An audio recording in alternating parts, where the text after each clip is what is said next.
Found inside an old mineshaft after 41 years, the secret behind a vanishing finally emerges. The air was the first thing that hit them, thick and metallic, like licking a battery. It clung to the back of the throat, a taste of rust and decay.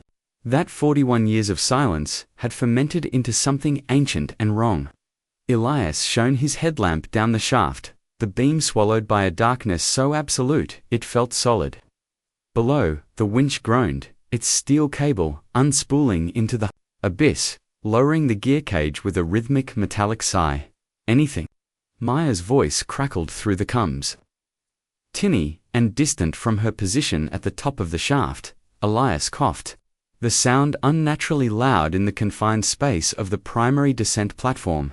Just the smell of 1,000 bad decisions. And damp. Lots of damp. He adjusted the grip on his harness, the nylon straps digging into his sides. He was the lead, the first one down into the guts of the old Blackwood mine. A place the locals called the Widow's Moor. It had been sealed in '83 after a collapse. But the official story never quite sat right. The collapse was too clean. The shutdown too fast. And then there was the boy, 17-year-old Daniel, who had vanished the same week. They said he ran away. His mother, a frail woman with eyes that had been pleading for 4 decades, didn't believe it. Neither did the internet sleuths and cold case junkies who had funded this expedition.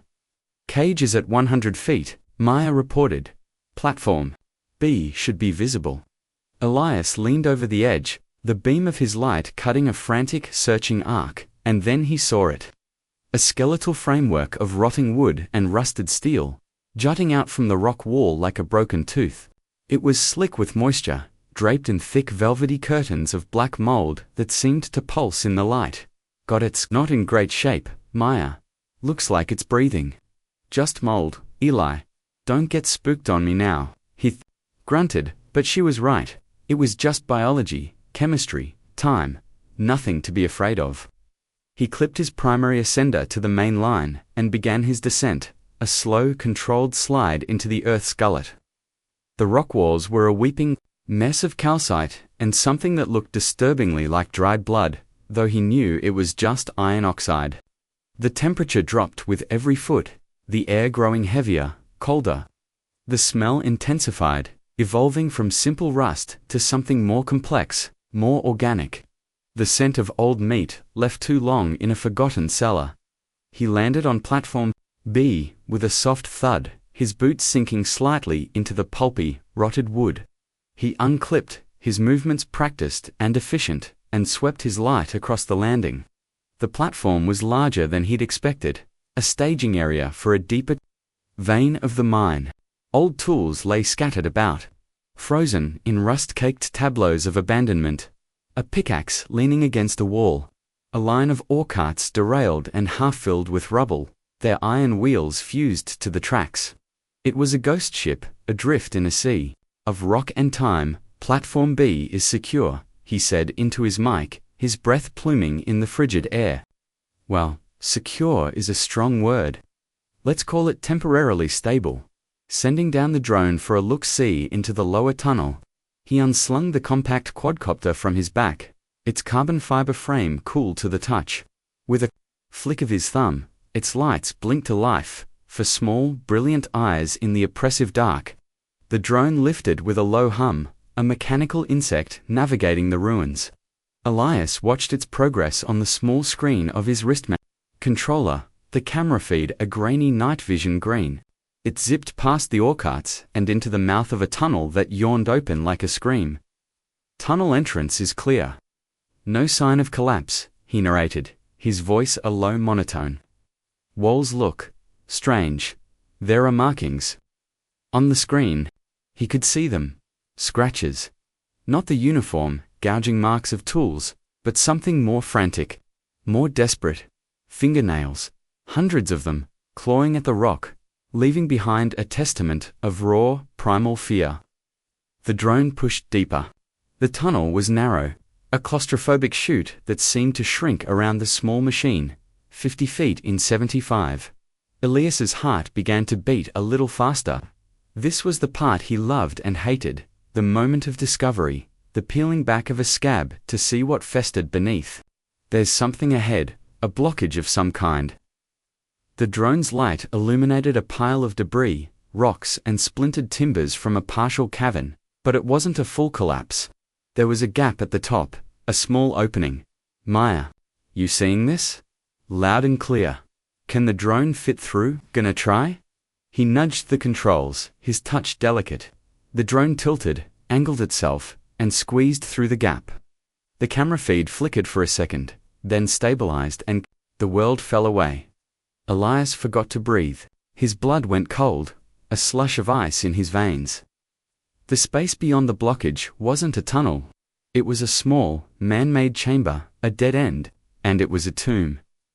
The drone's camera panned slowly, methodically, as if it, too, were stunned by the sight. In the center of the chamber was a single rusted iron chair, bolted to the floor. Slumped in the chair was a skeleton, held in place by thick, corroded chains wrapped around its chest, its legs, its neck.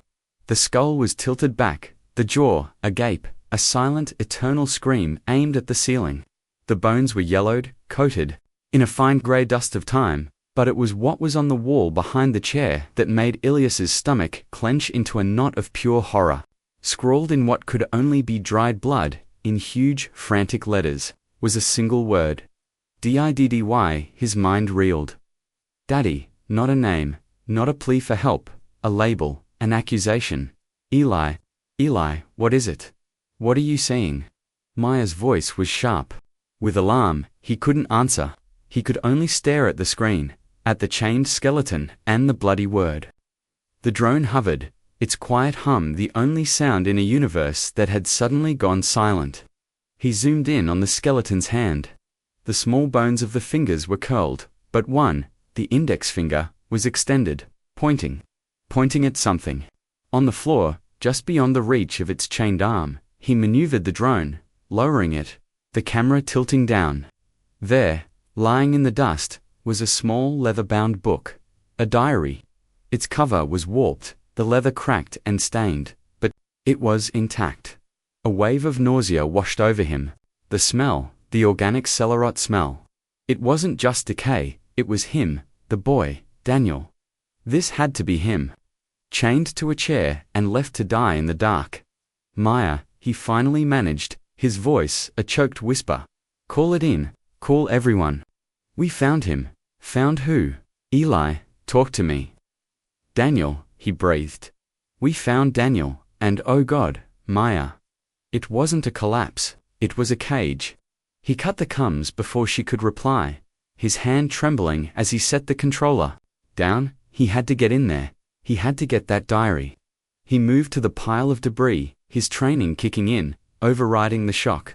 He assessed the blockage, his lights tracing the lines of fracture in the overhead rock. It was unstable. Trying to clear it from this side would be suicide. He reactivated his comm. Maya, I need a new plan. The blockage is too risky from here. Is there another way to that chamber? Check this. An intersecting tunnel, a ventilation shaft, anything. The silence on the other end was heavy.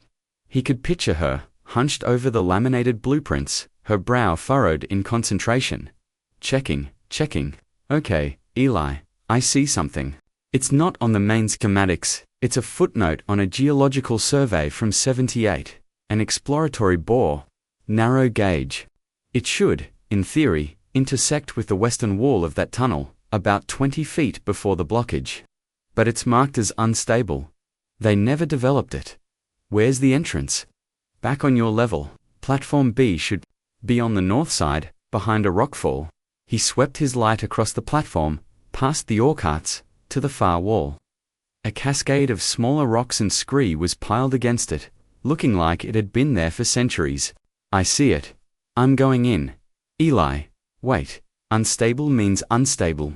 We should wait for the team. We follow protocol. Protocol just found a boy chained to a chair, he snapped. The words harsher than he intended. He's been waiting. 41 years. I'm not leaving him down here a minute longer than I have to. I'm going in. Keep the line open. He didn't wait for her to argue. He began pulling rocks away from the wall, his gloves scraping against the rough surfaces. The stones were heavy, slick with slime. Beneath them, he found what he was looking for, a dark, jagged hole, no bigger than a manhole. It was a rat hole, a crawlspace. The air that drifted out of it was even colder, even more foul. He took a deep breath, the metallic temps filling his lungs, and squeezed himself in. The crawl was hell. The tunnel was so tight he had to exhale to move, inching forward on his belly. Like a snake, rock scraped his helmet, his pack, his skin. Dust, thick and fine, as flour, filled his nostrils, his mouth. He was swimming in the grave of the mountain, every inch a struggle against the suffocating press of the earth. He could feel the weight of the rock above him, a physical pressure on his mind. One tremor, one shift, and this would be his tomb, too. After what felt like an eternity of scraping and wriggling, his outstretched hand met empty air. He'd reached the intersection. He carefully, painstakingly, pulled his body through the opening, his muscles screaming in protest. He was in another tunnel, this one slightly larger. He got to his knees, then his feet, and shone his light down its length. There it was. 20 feet ahead, the drone, still hovering patiently, a silent, glowing sentinel, and beyond it, the chamber. He walked forward, his footsteps echoing in the narrow space.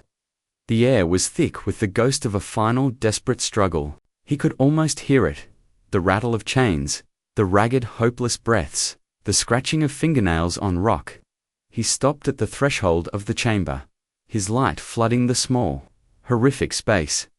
The scene was even more brutal up close. The skeleton seemed smaller, more fragile. A child's skeleton. The chains were thick, industrial, the kind used for hauling machinery. The rust on them was dark and flaky. He looked at the wall, at the word. The blood had been smeared as if the writer had been weakening, their hand dragging down the rock face. His gaze fell to the diary. He knelt, his knee cracking loudly in the silence, and reached out a gloved hand. He hesitated for a moment, a profound sense of trespassing washing over him. This was a sacred space, a place of ultimate suffering. To touch anything felt like a violation. But the truth was, in that book, the reason the monster who did this, he picked it up. The leather was cold and stiff. He carefully opened the cover. The first page was filled with the looping, confident cursive of a teenage boy. September 3rd, 1983. My new diary, Mum got it for me. Says I should write down my thoughts. My only thought right now is that Brenda Miller finally looked at me in chemistry today. Maybe this year won't suck after all. Elias felt a lump form in his throat. A boy with a crush. A boy with a future. He turned the page. September 12th, 1983. Dad's in one of his moods again. He was yelling at Mum about money. Always about money. He's been different since the mind started laying people off. Mina, he looks at me sometimes, like he doesn't see me. Like he sees something he hates. Elias's blood ran cold. Dad, the word on the wall. It wasn't an accusation against a stranger. It was against his own father. He flipped through the pages, the entries getting shorter, more frantic. The handwriting grew shakier. October 5th, 1983. He locked me in the cellar again. Just for spilling a glass of milk. He said I needed to learn about consequences. I could hear Mum crying upstairs. She never stops him, she's too scared. October 19th, 1983, he brought me here. Down into the mine. Said he wanted to show me something. Said it was a secret place. I'm scared. The way he was looking at me.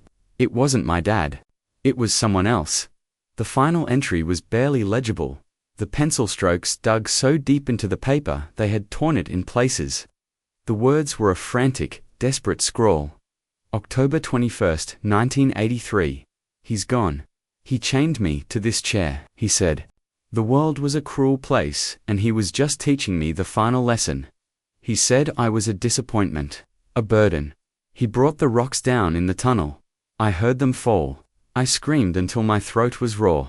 No one can hear me. The air is getting thin, it's so cold. Mum, I'm sorry. I'm so sorry. I can hear the rats. They're not scared of me anymore. Oh God, Daddy, why? The page ended there. Elias stared at it, the words blurring through the sudden, hot tears that filled his eyes. He saw it all. The father, a man broken by pride and failure, turning his rage on his own son. The act of unimaginable cruelty, disguised as a lesson. A boy, left to die in the dark, his last thoughts, a confused apology, and a question that would echo in this chamber for eternity. He closed the diary, his knuckles white. The injustice of it was a physical weight, crushing the air from his lungs. This wasn't a cold case. This was a murder. A torture. A father had buried his son alive. And the man who did it, a man named Thomas Hayes, was still out there. According to the case file, he was a pillar of the community. A retired mine foreman who had mourned his runaway son for 41 years, accepting the town's sympathy with a somber, dignified grief. A man who had lived a life while his son's bones sat chained to a chair in the dark. Elias stood up, the diary clutched in his hand. The drone word, its light casting, his long, angry shadow against the bloody word on the wall. He knew, with a certainty that chilled him to the bone, that this was only the beginning. The mountain had kept its secret. Now, it was his. And he would carry it back into the light. The cliffhanger wasn't just about what he'd found, it was about what he was about to unleash. The truth was a loaded gun. And he was about to walk out of this tomb and fire it straight into the heart of a sleeping town. The boy, Daniel Hayes, was all light and air before the darkness took him. In the faded Polaroids his mother kept in a shoebox under her bed. His smile was a firework, a flash of pure, unadulterated teenage joy. He had a shock of sandy blonde hair that always fell into his eyes and a spray of freckles across his nose that made him look younger than his 17 years. He was built like a willow branch, all lean muscle and gangly limbs, perpetually in motion. Drumming his fingers on tabletops, his feet tapping out rhythms only he could hear. His life was a composition of small-town dreams. Getting his driver's license, saving up for a beat-up Ford Mustang, and working up the courage to ask Brenda Miller to the fall dance. His world was circumscribed by the sleepy town of Harmony Creek, nestled in the shadow of the Appalachian Mountains, a place where lives followed predictable, well-worn paths from the cradle to the grave. Daniel's path, however, was destined to diverge. His diary, which Elias now read under the harsh glare of an evidence lamp in the makeshift command post, painted a portrait of a boy walking on a razor's edge. On one side was the sunlit world of high school, of shared jokes with his best friend Liam, of the sweet aching hope of first love. On the other was the suffocating shadow of his father. Thomas Hayes was a man carved from the mountain itself, hard, unforgiving, and silent. He was the mine foreman at Blackwood, a position that had given him a sense of unassailable authority, not just over the men who worked for him, but over his own family. He moved with a heavy, deliberate slowness, his large, calloused hands capable of fixing any engine but utterly inept at offering a gentle touch. His love was a conditional thing, a prize to be earned through obedience and respect. And Daniel, with his dreamy eyes and artistic soul, was a constant source of quiet disappointment. The diary entries were filled with the casual cruelty of 1,000 small cuts. Dad said, my drawings were a waste of paper. He smashed the model airplane I spent a month building because I left it on the kitchen table. He told me I cried more than my mother. The layoffs at the mine had changed him, sharpening his quiet resentment into a volatile, unpredictable anger. The man who had once ruled a subterranean kingdom was now just another unemployed miner, his authority stripped away, his pride wounded. He began to see Daniel not as his son, but as a reflection of his own failures, a soft, artistic boy. In a world that valued only strength and grit, the house became a tinderbox, and Thomas was the spark. Then there was Sarah, Daniel's mother. In the town's memory, she was a ghost long before her son disappeared. A fragile, bird-like woman with a talent for making herself small, for blending into the floral wallpaper of her own home. Her life was a study in quiet endurance. She loved Daniel with a fierce, desperate love, but it was a love expressed in secret gestures, A warm cookie slipped into his hand after a scolding from his father. A whispered, "I'm proud of you," when Thomas was out of earshot. She was the hidden witness to her son's slow-motion execution, trapped in a prison of fear and economic dependence. The diary revealed Daniel's heartbreaking awareness of her plight. "Mum tried to stand up for me today. Dad just looked at her, and she got quiet again. I hate him for making her so scared. I hate myself for not being strong enough to protect her." Sarah's world had crumbled the day Daniel vanished. Thomas had orchestrated a masterful performance of paternal grief. He was the one who organized the search parties, his face a mask of grim determination as he led volunteers through the same woods where he knew his son wasn't. He was the one who sat stoically in the front pew of the church during the prayer vigil, accepting the hushed condolences of his neighbors. He played the part of the grieving father so perfectly that no one ever thought to look closer. Sarah, however, knew. She didn't know the specifics, not the chains or the chair or the suffocating darkness of the mine. But a mother knows the scent of a lie. She knew the story of Daniel running away was a fabrication, a flimsy curtain draped over a monstrous truth. She saw the flicker of something dark and triumphant in her husband's eyes in the quiet moments when he thought no one was watching. The day after Daniel disappeared, she had found his spare house key on the floor of the garage, near the back of Thomas's truck. Daniel never went anywhere without that key. She had confronted Thomas, her voice a trembling whisper.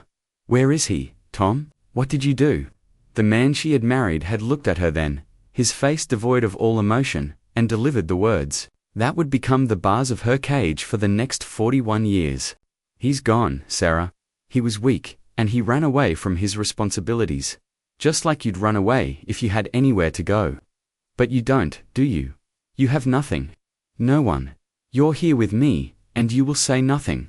You will mourn our runaway son, and you will be a good, quiet wife.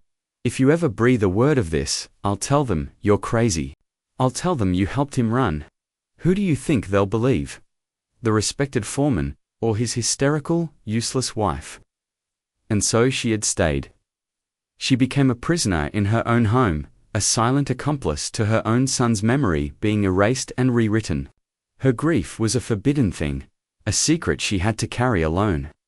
Over the years, she withered, the vibrant colors of her youth fading to a uniform gray. She spoke only when spoken to, her eyes perpetually downcast, her hands always trembling. Slightly, the townspeople saw her as a tragic figure, a woman broken by a mother's worst nightmare. They pitied her. They never suspected she was a hostage. The discovery of the body sent a seismic shockwave through Harmony Creek. The news spread like wildfire, a torrent of whispers and horrified speculation. The widow's maw had finally claimed its victim. But the initial story, the one leaked by the sheriff's department, was carefully managed. A tragic accident. The runaway boy had sought shelter in the mine and been trapped in a collapse. It was a neat, tidy explanation that allowed the town to grieve without having to confront the uglier possibilities. Elias, sitting in the command post, knew it was a lie. He held the truth in his hands, bound in cracked leather. He had handed the diary over to Sheriff Brody, a man with a weathered face and eyes that had seen too much. Brody had read the final horrifying entry, his jaw tightening with each word. "Thomas Hayes," Brody had said, his voice a low growl. "I'll be damned. I've known that man my whole life, played poker with him every other Thursday." He looked at Elias, his gaze hard. "This diary, it's a bombshell, but it's also just words written by a scared kid. A good defense attorney will tear it apart. Say the boy was disturbed, that he made it all up. We need more than this." Felt a surge of frustration. "More, Sheriff. There's a skeleton chained to a chair down there with the word Daddy written in blood on the wall. What more do you need?" "I need something that ties Thomas Hayes to that chamber," Brody said, his voice firm. "Something undeniable. Something that proves he was there, that he created that tomb. Without that, we have a tragic story, but we don't have a conviction. And I'm not going after Tom Hayes unless I can put him away for good." The official Investigation proceeded with a frustrating slowness. The crime scene was a logistical nightmare, the chamber too unstable for a full forensics team. They had managed to retrieve the skeleton, the chains, the chair, but the evidence was old, degraded. There were no fingerprints, no DNA that could definitively place Thomas in that specific location after 4 decades. The bloody word on the wall was Daniel's, a final, heartbreaking cry. But it wasn't proof of his father's presence. Thomas Hayes, now a stooped, white-haired man of 72, played his part to perfection. He met the news of his son's accidental death with a display of quiet, world-weary sorrow. He spoke to reporters, his voice thick with practiced grief. "All these years, I never gave up hope. I always prayed he'd come home, to find out he was so close all this time, trapped. It's a heavy burden, a heavy burden." He was the victim now, the father who had to bury his son for a second time. The town rallied around him, a protective shield of sympathy and shared history. They brought him casseroles and offered their condolences. To them, he was a long-suffering patriarch, a man who had borne his tragedy with quiet dignity. Only two people knew the truth: Elias, the outsider, the man who had descended into the dark and read a dead boy's final words, and Sarah Hayes, the silent woman who lived with the monster. Elias found himself drawn to the Hayes house, a modest clapboard home on the edge of town. He parked his truck across the street, watching. He saw Thomas coming and going, accepting the sympathetic pats on the back from his neighbors, his face a mask of sorrowful resignation. And he saw Sarah, a fleeting shadow in the window, her face pale and drawn. He knew she was the key. She was the only living witness, but she was also the most vulnerable. He needed to talk to her. He needed to break through 41 years of silence and fear. He waited until he saw Thomas's truck pull out of the driveway and head into town. He gave it 10 minutes. Then he walked up the cracked concrete path and knocked on the door. The door opened a crack, and a pair of terrified, haunted eyes peered out at him. It was Sarah. She looked like a photograph that had been left out in the sun, all her colors faded to sepia and gray. "Mrs. Hayes," Elias said, his voice gentle. "My name is Elias Vance. I'm the one who. I'm with the team that found Daniel." Her hand flew to her mouth, and a small, strangled sob escaped. Her lips. The door started to close. "Please," Elias said, putting his hand up, not to stop the door, but in a gesture of peace. "Please, don't. I need to talk to you." I read his diary. Her eyes widened. The diary, the secret her son had poured. His heart into the door opened a little wider. "He knew," she whispered, her voice a dry rustle of leaves. "He always knew. He knew you were scared, Mrs. Hayes. He knew you loved him." Tears began to stream down her pale cheeks, silent, effortless tears, as if they had been waiting just behind her eyes for decades. She opened the door and let him in. The house was immaculate, but it felt like a museum. Every object was in its place, every surface polished, but there was no life in it. It was a house holding its breath. She led him to the small, formal living room, the furniture covered in protective plastic, as if she were expecting visitors who would never arrive. She sat on the edge of an armchair, her hands twisted in her lap. Elias sat on the sofa opposite her. "He's a monster," she said, the words coming out in a rush, as if the dam of her silence had finally broken. "He killed my boy. He took my sunshine away and left me in the dark, and I let him. I was a coward." "You were a victim too, Sarah," Elias said softly. "He trapped you, just like he trapped Daniel."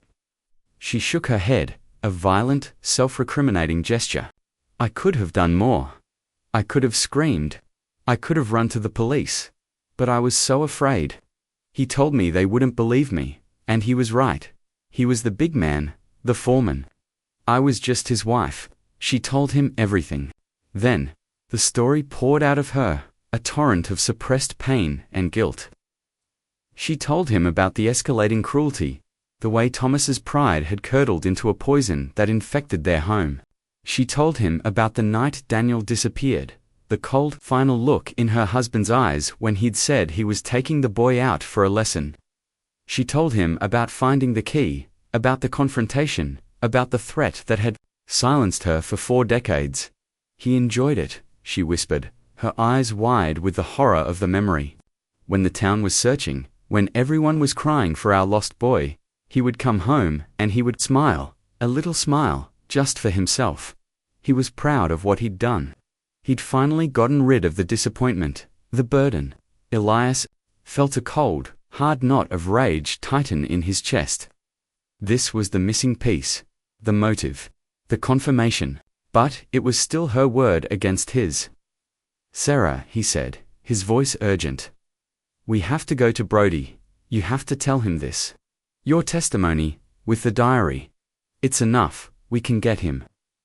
Fear flashed in her eyes, the old, familiar terror. "No, I can't. He'll, no, I talk to you. He'll. You don't know what he's like. The things he's capable of. He'll kill me before he lets me speak. We can protect you." "You can't," she said, her voice dropping to a whisper. "No one can cut. He's not just a man. He's a shadow that's been hanging over me my whole life. There's no escaping him." Just then, they heard the sound of a truck pulling into the driveway. Sarah's face went ashen. "He's back," she breathed, her body rigid with panic. "You have to go. Go out the back, please, if he finds you here." Elias stood up, his mind racing. He couldn't leave her like this, but he couldn't risk a confrontation, not yet. He needed to plan, to strategize. He gave her a quick, reassuring nod. "I'll be in touch. Don't give up, Sarah." With going to get justice for Daniel, who slipped out the back door and into the overgrown yard just as the front door opened. He crouched behind a thick hedge, his heart pounding, and watched as Thomas Hayes walked into his home, the grieving patriarch returning to his silent, terrified wife. The door closed, and the house once again fell silent, a perfect placid facade, hiding a lifetime of monstrous secrets. As Elias crept away, he knew that the real descent was just beginning.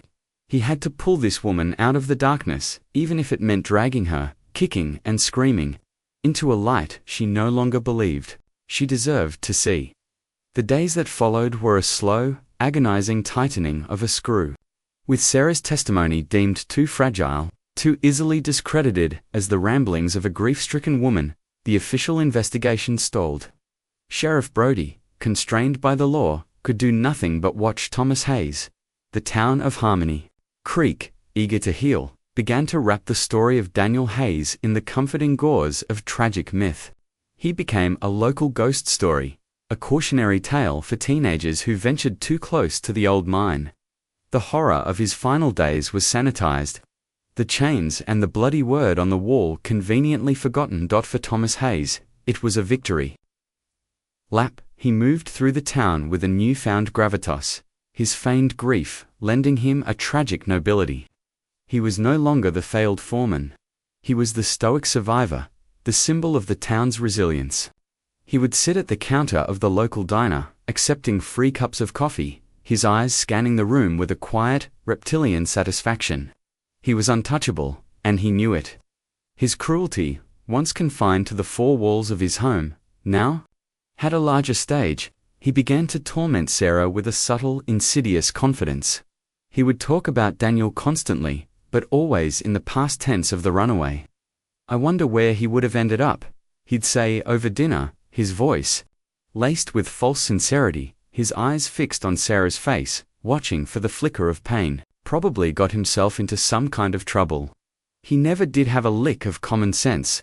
He would leave old photos of Daniel on the mantelpiece, forcing her to confront the ghost of her smiling, vibrant son every day. It was a psychological war, and he was a master tactician. One evening, Elias, unable to stay away, was parked in his usual spot across the street when he saw it. Thomas was in the front yard, methodically pruning the rose bushes Sarah had always cherished. He worked with a grim, focused intensity. Then, as Sarah watched from the front window, a pale face behind the glass, Thomas took the shears and, one by one, decapitated every single blooming rose. He left the severed heads lying on the grass, a small, colorful massacre. He didn't look at the window, but he knew she was there. It was a message, a demonstration of his absolute power over her world, over everything she loved. Elias's hands clenched the steering wheel, his knuckles white. He felt utterly helpless, a spectator to a slow, methodical act of torture. Witness Sarah was crumbling. The brief flicker of hope Elias had ignited in her was being systematically extinguished by her husband. She stopped answering her phone when Elias called. The curtains of the Hayes house remained drawn, day and night. She was retreating, pulling back into the shell of silence where she had lived for 41 years. Elias felt a gnawing desperation. The truth was suffocating in that house. Right along with her, he tried to reason with Sheriff Brody again, his voice raw with frustration. We can't just let him do this. He's torturing her in plain sight. Brody ran a weary hand over his face. What do you want me to do, Eli? Arrest him for bad gardening? His house, his roses, her, his wife. The law is a blunt instrument. I can't arrest a man for being a psychological monster. I need evidence that will stand up in court. The diary isn't enough. Her testimony is compromised by her fear. We're stuck. The injustice was a physical thing, a sour taste in Elias's mouth. He had unearthed a horror, and instead of justice, he had only managed to give the monster a new stage on which to perform his cruelty. He felt responsible for Sarah's increased suffering. He had cracked open her tomb, only to let the light in for a moment before her captor slammed the door shut again. The turning point came from an unexpected place. Liam O'Connell, Daniel's childhood best friend, had left Harmony Creek years ago, vowing never to return. He was a successful architect in Chicago now, a man who had built a new life on a foundation of forgetting. The news of Daniel's body being found had dragged him back, not just to the town, but to a past he had tried to bury. Elias found him at the edge of the woods bordering the Blackwood property, staring at the yellow police tape that still cordoned off the area. Liam was a tall man, his face etched with a grief that looked as fresh as if it were yesterday. I should have known, Liam said, his voice thick with guilt. He didn't look at Elias, just kept his eyes fixed on the mine. I knew his old man was a bastard, Danny. He used to show up at my house sometimes, late at night. He'd have a bruise on his arm, or his eyes would be all red from crying. He'd make up some story about falling off his bike or getting into a fight at school. I never pushed it. I was a kid. What was I supposed to do? You couldn't have known this would happen, Elias said, couldn't I? Liam turned to him, his eyes blazing. The last time I saw him, the day before he disappeared. We were supposed to go camping that weekend. He was so excited. Then he told me he couldn't go. Said his dad was taking him somewhere to teach him a lesson. That's what he said. A lesson. There was something in his eyes.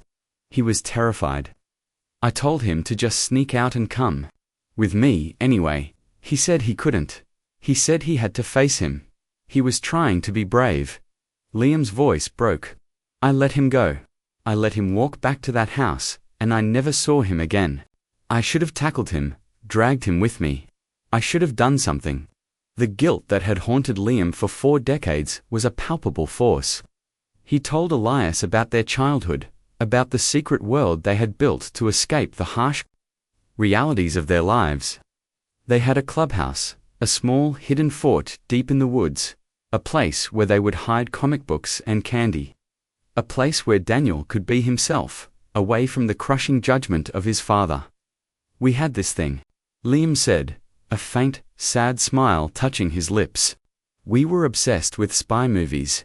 We made a time capsule, a little metal box. We filled it with our most important stuff. My favorite baseball card, his first drawing that won a prize at the school fair, and a tape recorder. We used to make secret agent recordings, pretending we were on a mission. Elias's heart skipped a beat. A tape recorder? Yeah, a little handheld one. We'd record messages to our future selves. Stupid kid stuff. Agent Eagle to Agent Wolf, do you read me? That kind of thing. Liam's face clouded. Over, we buried it near the old oak tree by the creek.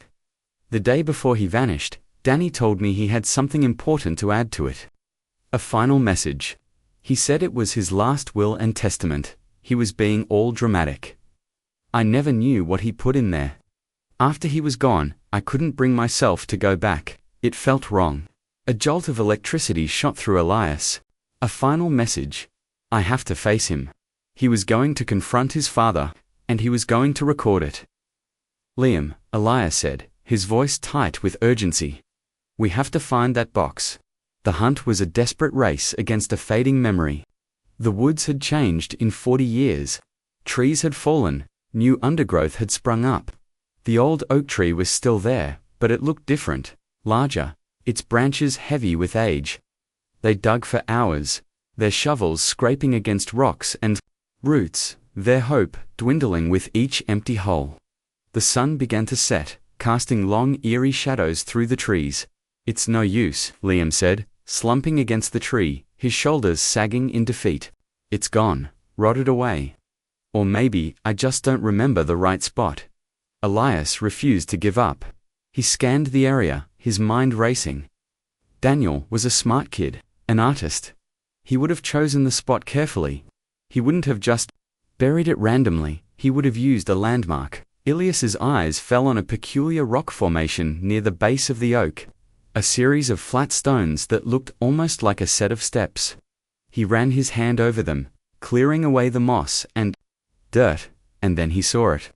Carved into the top stone, faint but unmistakable, were two sets of initials, DH plus low. Here, Elias breathed. He marked it. They dug with a renewed frenzy, their hands tearing at the soil. And then, the shovel hit something hard with a metallic thud. They dropped to their knees, scraping away the last of the dirt. It was a small, rusted metal box. The kind used for fishing tackle. It was dented and corroded, but it was intact. With trembling hands, Liam pried open the lid. The contents were a mess of mold and decay. A baseball card, its colors bled into a brown smear. A sheaf of papers, fused into a solid block of pulp, and at the bottom, nestled in what was left of a plastic bag, was a small handheld cassette recorder. Its plastic casing was grimy, but it didn't look broken. Beside it was a single cassette tape. They didn't speak. The weight of the moment was too heavy for words. They carried the box out of the woods, as if it were a holy relic. Back at the command post, under the sterile lights, Elias carefully took the cassette from the player. The tape inside looked fragile, ancient. He found an old Walkman in a box of forgotten evidence, and, with a deep breath, he put the cassette in and pressed play. The sound that came out was a hiss of static. The sound of 41 years of silence. Elias's heart sank. It was ruined. But then, through the hiss, a voice. A young, trembling voice. Daniel's voice. October 20th, 1983. Agent Wolf, reporting. This is my last entry. Dad's taking me to the mine tomorrow. He says he has a surprise for me. He has that look in his eye again. The one that scares me. I don't think this is going to be a good surprise. The voice was filled with a chilling premonition. He knew something terrible was coming. I'm going to take this recorder with me. I'm going to hide it in my jacket. If he tries something, I'm going to record it. So someone will know. So Mum will know it wasn't her fault. She's so scared of him. Maybe if there's proof, she can be free. There was a long pause, filled with the sound of a shaky breath. Liam, if you're hearing this, you're my best friend. Don't let him get away with it. Don't let him win. Tell Brenda Miller I was going to ask her to the dance. Tell her I was just scared. Tell my mum I love her. I love you, Mum. The recording clicked off. Elias, Liam, and Sheriff Brody stood frozen, the boy's last words hanging in the air. This was it. The setup, the proof of premeditation. But it wasn't the smoking gun. The real evidence was still to come. There's another side to the tape, Elias said, his voice hoarse. He ejected the cassette, flipped it over, and pressed play again. Static, hiss. Then, the sound of heavy breathing. the muffled sound of movement, and then, a new voice, a man's voice. Thomas Hayes. Get in the chair, boy. The voice was cold. Flat, utterly devoid of emotion. It was the voice of a man who had already passed judgment. The plot twist had arrived, not with a bang, but with the quiet, terrifying hiss of a 41-year-old cassette tape. And on it was the sound of a father preparing to bury his son alive. The audio was a journey into the heart of a domestic horror film. The hiss of the tape was the sound of time itself, a grainy veil over a moment of unimaginable cruelty. Thomas Hayes's voice, preserved in magnetic dust, was the star of the show. It was calm, methodical, the voice of a man doing a job. That was the most chilling part. There was no rage, no shouting. Just the flat, dead tone of a man who had decided his son was a thing to be disposed of. I said, "Get in the chair." The sound of a metallic scrape, then a thud. Daniel must have resisted. A boy's voice, thin and terrified, pleading. "Dad, please, what are you doing? Please, let's just go home." "This is your home now," Thomas replied, his voice unchanged. "A place for disappointments. I worked my fingers to the bone in this pit. I broke my back for this family. And what did I get? A weak, sniveling artist who can't even look me in the eye. You're not my son. You're a burden, a weight I've been carrying for 17 years. Tonight, I'm putting that weight down." The sounds that followed were a symphony of terror. The unmistakable rattle of heavy chains, Daniel's ragged, panicked breaths, a soft, continuous weeping. He wasn't fighting anymore, he was just crying. The sound was so raw, so filled with a child's helpless terror, that Liam had to leave the room, his hand clamped over his mouth. "Please. Daddy," Daniel sobbed, the word a desperate final appeal to a man who was no longer there. "Don't do this. I'll be better. I'll do whatever you want. I'll quit drawing. I'll get a job at the mine. Please, it's too late for that," Thomas said. There was the sound of a heavy padlock clicking shut. "This is the only way to make you strong. The world eats weak things, Daniel. It's a hard lesson. The final lesson, you should thank me." Then, a new sound. The groan of heavy timbers. The rumble of falling rock. Thomas was sealing the tunnel. Daniel's weeping turned into a full-blown scream, a high, piercing shriek of pure animal terror that was abruptly cut off as the sound of the collapse intensified, a deafening roar that consumed everything. The recording went on for another 10 minutes. The roar subsided, replaced by an eerie silence. And then, faintly, through the wall of rock and dirt, the sound of Daniel, no longer screaming, but coughing. Choking on the dust, his cries now muffled. Hopeless, a ghost already trapped in his tomb. The tape ended. Silence descended on the command post. Sheriff Brody, his face pale, slowly took off his glasses and rubbed his eyes. He looked like he had aged 10 years in the last 10 minutes. "My God," he whispered. "We got him. We got the bastard." The conspiracy, as it turned out, was not a grand complex web. It was small, petty, and suffocatingly domestic. It was the conspiracy of a single man's wounded pride and a wife's terrified silence. The tape didn't just prove murder. It proved torture. It laid bare the psychological rot that had festered in the Hayes house for years, culminating in an act of filicide so monstrous it defied belief. The stakes had shifted. This was no longer just about getting justice for Daniel. It was about exposing the lie that Harmony Creek had told itself for 41 years. The lie of the grieving father, the runaway son, the quiet, tragic family. The truth was a contagion, and it was about to infect every corner of the town. The plan was set in motion with a quiet, deliberate precision. Brody didn't want to just arrest Thomas. He wanted to shatter the man's carefully constructed world of lies in the most public, most humiliating way possible. He wanted to give Daniel the voice he had been denied for 4 decades. The stage for the final act was to be the annual Founders' Day picnic. A hallowed tradition in Harmony Creek. It was the town's biggest social event, a day of patriotic speeches, 3-legged races, and communal denial. It was the perfect venue. The entire town would be there. A captive audience. Brody's first step was to secure Sarah. He and Elias went to the house, this time with 2 patrol cars parked discreetly down the street. They found her in the kitchen, staring blankly at a wall, a ghost in her own life. Thomas was out making his rounds, soaking up the town's sympathy before the big day. "Sarah," Brody said, his voice gentle but firm. "We know everything. We have a recording." He didn't play it for her. He didn't need to. He just told her what was on it. He told her about Daniel's last message, his love for her, his desperate wish that she could be free. For the first time in 41 years, a flicker of something other than fear appeared in Sarah's eyes. It was a spark of anger, a spark of life. "He said that," she whispered. "He wanted me to be free." "He did," Elias said. "He was trying to protect you, even at the end. That was all it took." The final, loving words of her son were the key that finally unlocked her cage. The fear was still there, a tremor in her hands, but it was now overshadowed by a cold, hard resolve. "What do you want me to do?" she asked, her voice steady. The plan was simple and brutal. Sarah would go to the Founders' Day picnic with her husband.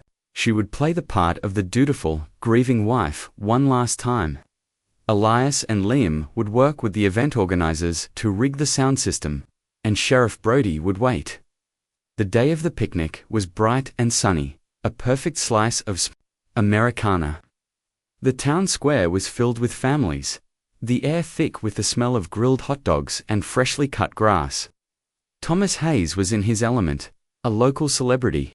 He was asked to lead the Pledge of Allegiance, his hand over his heart, his face a mask of solemn piety. Sarah stood beside him, a pale, silent statue. She looked fragile, but Elias, watching from the edge of the crowd, could see the new, steely strength in her posture. The speeches began.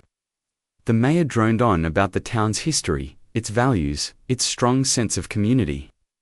He spoke of recent tragedies and the way the town had come together. He gave a special, heartfelt mention to Thomas Hayes, a man who has borne an unimaginable loss with grace and dignity. He asked the crowd to give him a round of applause. The applause was thunderous. Thomas stood, gave a humble, sorrowful wave, and sat back down, placing a comforting hand on his wife's arm. Sarah didn't flinch. Then, the mayor introduced the picnic's new feature, a tribute to the town's past. Thanks to some recently unearthed audio archives, he announced cheerfully, "We're going to listen to some voices from Harmony Creek's history." Elias, standing by the sound booth with Liam, gave a slight nod. The technician hit the play button.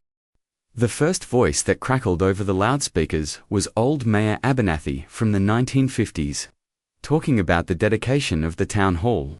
The crowd smiled, a few old-timers nodding in recognition. The next clip was from the high school football championship in 1972. Cheers and laughter rippled through the audience. Thomas Hayes was smiling, relaxed. He was the center of attention, the beloved town patriarch. He leaned over to whisper something in Sarah's ear, and then, the audio changed. The cheerful voices of the past were replaced by a hiss. The sound of 41 years of silence. A young, trembling voice filled the town square. October 20th, 1983. Agent Wolf, reporting. This is my last entry." A wave of confusion washed over the crowd. They looked around, murmuring. Thomas Hayes froze, his smile vanishing, his face going slack with shock. He knew that voice. His hand tightened on Sarah's arm, his knuckles turning white. Sarah looked at him. Her expression unreadable. Daniel's voice, full of love and fear, echoed off the brick buildings. "Tell my mum, I love her. I love you, Mum." The recording clicked hiss, and then, the other voice. The cold, flat voice of a monster. "Get in the chair, boy." A collective gasp went through the crowd. People turned to stare at Thomas Hayes, their faces a mixture of disbelief and dawning horror. His mask of grief was gone, replaced by the naked, ugly face of a killer caught in the spotlight. He tried to stand, to run, but his legs wouldn't obey him. He was paralyzed. The recording played on an inescapable indictment. The pleading, the weeping, the rattle of chains. The entire town of Harmony Creek was now standing in that dark, cold chamber, forced to bear witness to the murder they had ignored for 4 decades. They were all accomplices now, their years of willful blindness exposed. When the sound of the collapse roared through the speakers, several people screamed. Children started to cry. The idyllic picnic had become a public execution. The tape ended. An absolute, profound silence fell over the town square. No one moved, no one spoke.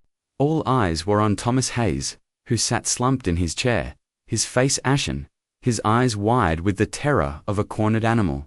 And then, Sarah Hayes stood up.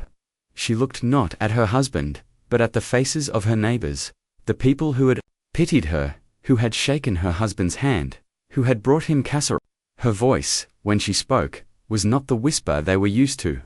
It was clear, strong, and it carried across the silent square without the need for a microphone.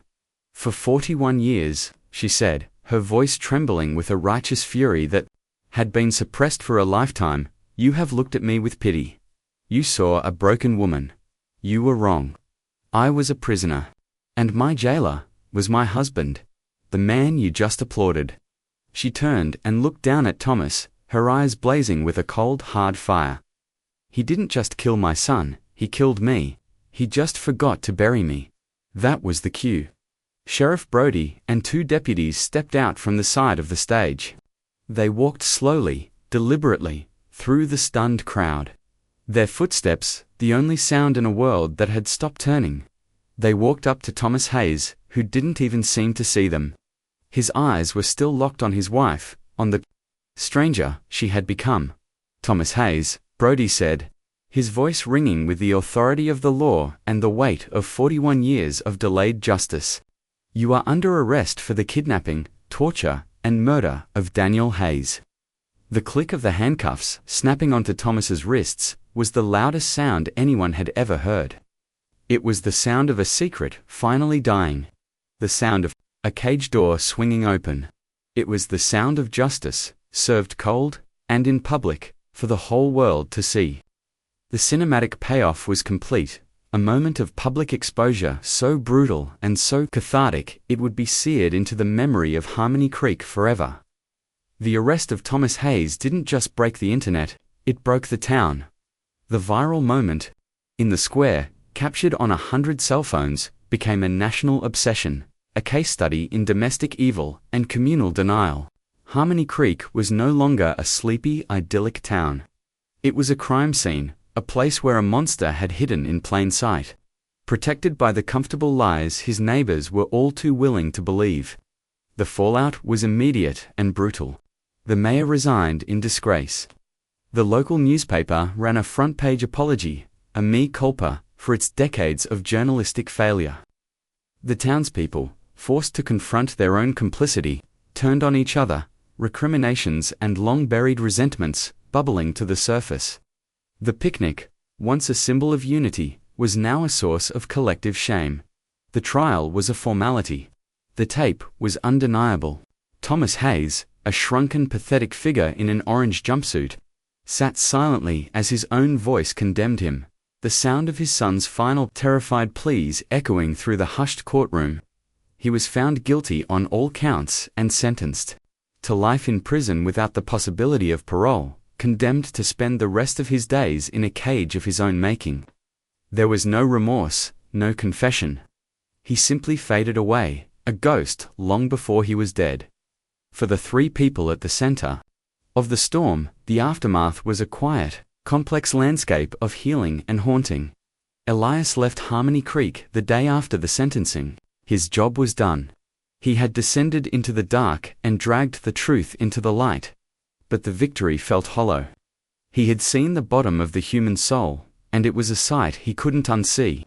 He drove west, with no destination in mind, the cracked leather of Daniel's diary sitting on the passenger seat beside him. He would find a place for it, a museum or an archive, a place where it could serve as a permanent testament. But he knew the boy's last words. The sound of his voice on that tape would be with him forever.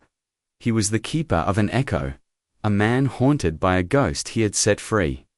Liam O'Connell stayed. The guilt that had driven him from his hometown had been replaced by a sense of duty. He had failed his friend in life, but he would not fail him in death. He spearheaded a project to turn the blighted, abandoned Blackwood mine property into a memorial park. He used his skills as an architect to design it, a place of quiet beauty and reflection. The centerpiece was a simple, elegant sculpture, an abstract representation of a willow branch, strong yet flexible, reaching for the sun. At its base was a small bronze plaque. It didn't say Daniel Hayes, it just said, Agent Wolf, and Sarah. Sarah Hayes, the woman who had been a prisoner in her own life, was finally free. But freedom, after 41 years of captivity, was a terrifying, disorienting thing. The silence in her house was the first thing she noticed. It was no longer the oppressive, watchful silence of her husband's presence. It was just empty. For weeks, she did nothing. She sat in the quiet house, learning how to breathe again, how to take up space in a world that had taught her to be small. She started by reclaiming her roses. She went to the nursery and bought 24 new bushes, the most vibrant, defiant colors she could find. She spent days in the dirt, her hands, once perpetually trembling, now steady and sure as she dug and planted, coaxing life back into the soil her husband had salted with his cruelty. Her first visitor was Liam. He came to her door, hat in hand, his face a mess of grief and apology. "I'm so sorry, Sarah," he'd said, his voice thick. "I should have known. I should have done something." She had looked at him, this man who was the last living piece of her son, and she had shaken her head. "You were a child, Liam. The only one to blame is in a cage. Daniel wouldn't want you to carry this." They became unlikely friends, bound by their shared love for a boy who had been gone for 4 decades. They would sit in her living room, the plastic covers finally removed from the furniture, and they would talk about Daniel. Liam would tell her stories of their childhood adventures, the secret clubhouse, the silly jokes. He filled in the gaps of her son's life, the parts that had been lived outside the shadow of his father. He gave her back the boy, not just the victim. One day, Liam brought her a small, framed photograph. It was a picture of Daniel and him, taken the summer before he disappeared. They were 12 or 13, sitting on a dock, fishing poles in their hands, grinning at the camera with the pure, unadulterated joy of youth. Daniel's hair was a mess. His freckles stood out in the sun, and he was looking at the camera as if he was sharing a secret with the world. Sarah took the photograph and held it to her chest, a single hot tear tracing a path down her cheek.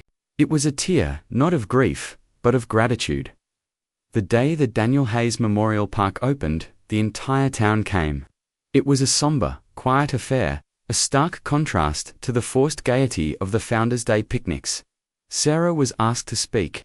She stood at the podium, in front of the willow sculpture, the photograph of her smiling son in her hand.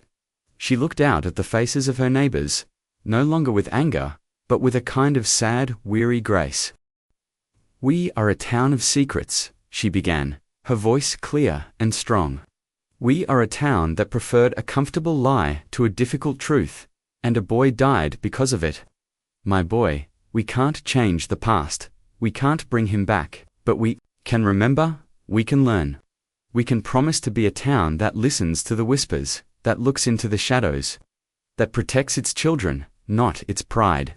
She paused, and her gaze drifted to the sealed entrance of the old mine, a dark scar on the mountainside. "My son spent his last days in the dark. He died alone, believing no one would ever know his story. This place," she said, gesturing to the park, the trees, the sky, "this is his final resting place now. Not the dark, but the light. Let this be a place where no secret can hide, where no voice is ever silenced again." She finished her speech and walked to a small, simple grave marker that had been placed beneath the willow sculpture. It was made of polished black granite. On it were carved the dates of Daniel's birth and death, and a single line from his diary, the first entry Elias had ever read. Brenda Miller finally looked at me in chemistry today. Maybe this year won't suck, after all. It was a reminder of the life that had been stolen. The small, beautiful, ordinary hopes of a teenage boy. Sarah placed the framed photograph at the base of the stone. A final, bittersweet reunion. She traced the letters of his name with her finger, a quiet, final goodbye. The story was over. The monster was caged. The truth was out. The town was forever changed. But as the sun set behind the mountain, casting a long shadow over the memorial, a haunting echo remained. The echo of a boy's plea in the dark. The echo of a town's willing deafness. A tragic reminder of the devastating cost of a secret kept for 41 years, and the quiet, enduring strength of a mother's love. The healing had begun, but the scars, like the mine itself, would always be a part of the landscape.